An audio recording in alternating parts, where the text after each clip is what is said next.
is Nathan. And Meg. And we are the founders of Sparks of Eden. We decided after having an incredible 1.5 hour discussion in the kitchen this morning to ask each other questions to show what our marriage is like.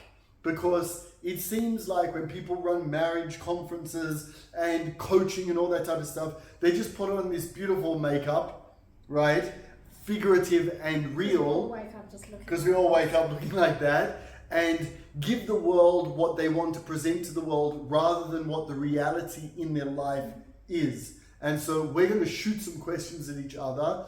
Take a look. This is our real life. Stay tuned. This is not rehearsed.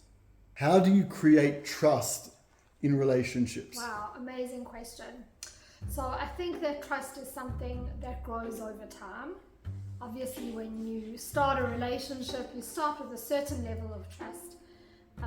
But I think the way to create trust is by building it over time. That means that when something goes wrong, you make a mistake, something small like, I don't know, you have a little accident in the car and you ding the door. Creating a trusting relationship means that when the spouse, whether it's the husband or wife, because it doesn't really matter, comes and says, I'm really sorry, I had this little accident. You don't yell and scream and make that person feel small and little and like they've done the most terrible thing. You create an environment where it's safe for them to share and feel like, okay, I brought this information and I didn't get into trouble, right? Why? How does that help?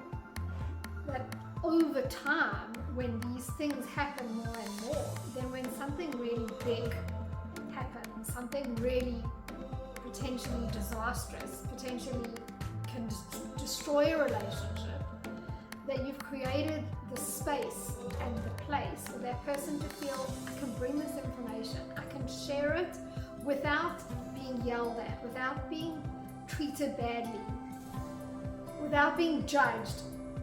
In a safe environment, that's how you create trust, that it builds up over time.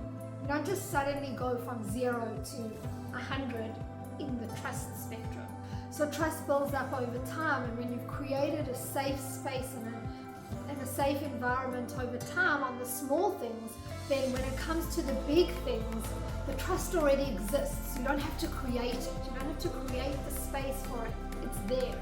The trust exists because we've learned, our learned behavior within the relationship is, okay, I'm going to bring this information and this is how it's going to be received.